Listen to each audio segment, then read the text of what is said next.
One of the least popular words in all of human language is the word no. We don't want to hear it from our friends, from our family, and we definitely don't want to hear no from our God. So how do you act when God says no? Let's check it out.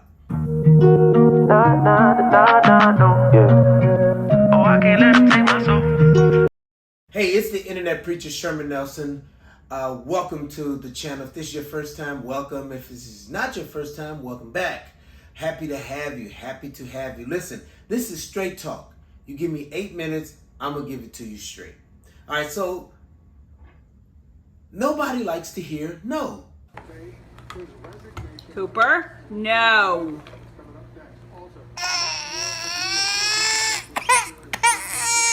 Now, many of us are just like this little boy, especially when we hear no from God. Now, this is made worse because we live in a time where everybody says, if God says no, it's just because he's really going to say yes to something else.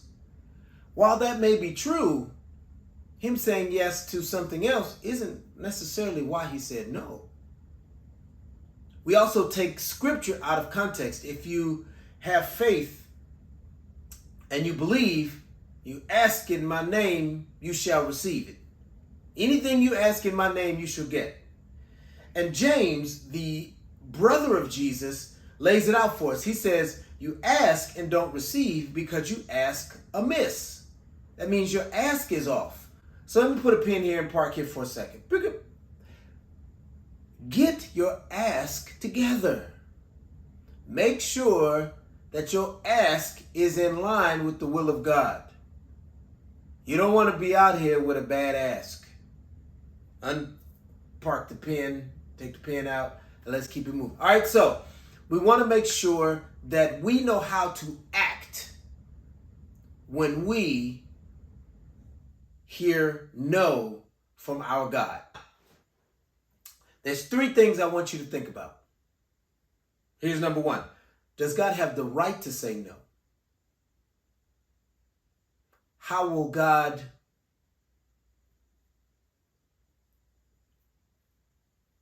Here's 3 things I want you to think about. 1, does God have the right to say no? Number 2, does God have to give you a reason for his no? And number 3, how will you respond to his no? Does he have the right? Does he need a reason? How will you respond? And that 3rd one is where we want to live today. So we want to talk about how do you act when God says no. The A in act, y'all know I love acronyms. The A in act is accepting the decision of God. So the text I want to lift before you is Deuteronomy chapter 3, verses 25 and 26. And they read as follows. I pray, let me cross over and see the good land beyond the Jordan, those pleasant mountains and Lebanon. But the Lord was angry with me on your account and would not listen to me. So the Lord said to me, enough of that. Speak no more to me of this matter. Now, this is Moses talking, and he's telling the Israelites, listen, I went to God and I told God, please give me one more chance. I want to get into the promised land. Let me see it for myself. And God said, no, stop talking to me. Shut up. Get out of here. Now, he blamed it on the Israelites, but the reality is God had given Moses some instructions and Moses didn't follow them out of his reaction to the Israelites and his frustration. And so he violated what God told him to do, and God is a righteous God. So because he's righteous, he's holy, he's perfect, sometimes he ends up telling even people he calls his friends, no. So how do you accept what God has decided? Well, first thing you do is you don't keep asking him about it.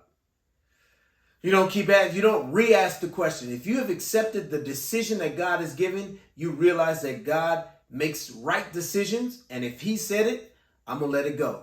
Moses went back and asked again and again because it's hard to accept it. You really want this thing, and it's not a bad thing. It's a good thing. See, it's easy when God says no to bad things, but what happens when we want to do good things and he says no? Whatever the circumstances, if he says no, you got to accept his decision. Now, the C. The C, after you accept his decision, you got to continue to do his will. So we see it a little further in Deuteronomy. God says, all right, now go and prepare Joshua. Continue the process of making Joshua ready to do the job. Here's a real interesting question. How would you feel if you had to prepare your replacement? If you had to prepare the person who was taking your job? See, that's what impartation is supposed to be. We're supposed to train people to do what we do so that we can go on to the next thing. But many times leaders don't want to do it, especially, and really good leaders will take the time to prepare. Moses had to continue to do the will of God. The will of God was continue to lead and develop these people and get them ready for the land. See, I got the land ready for them. You got to get them ready for the land. So he had to prepare his replacement Joshua and get him ready to go do the thing that he wanted to do. Why? Because if you've accepted it, you can continue to do his will. And the T, so we got accept his will, we got accept the decision, continue to do his will, and the T is trust his heart. We've got to believe that God's heart is right, God's heart is true, God's heart is the only good heart in the universe, the only 100% purely good heart, and any decision he makes is a right decision. So we could focus on the small number of things that God says no to and disregard the plethora of yeses that he says. And remember this, the same way God is tenacious about saying no, he's also he has that same tenacity when he says yes. So let's focus on the things that God has said yes to, because we know that God is a good God, and we know that he is a good God who never makes a mistake. So listen, sometime in your life, God, you're going to ask God for something, and it might even be a good thing. David said, I want to build you a house. I want to build you a temple. He said, nope, you got a lot of blood on your hands. I don't want you to do that. I want you to prepare Solomon, and Solomon's going to build me a house. You can want to do the right thing for God, but if it isn't the thing he wants you to do, God can and will say no. And we have to know how to act. Accept his decision, continue to do his will, and trust his heart. All right, family, listen, that's my time. If you thought this word was beneficial, if you thought it was worthwhile, go ahead, give me a thumbs up, drop me a comment, and share it with a friend. Give it to somebody and say, hey, I saw this cool little word on YouTube. I want you to check it out.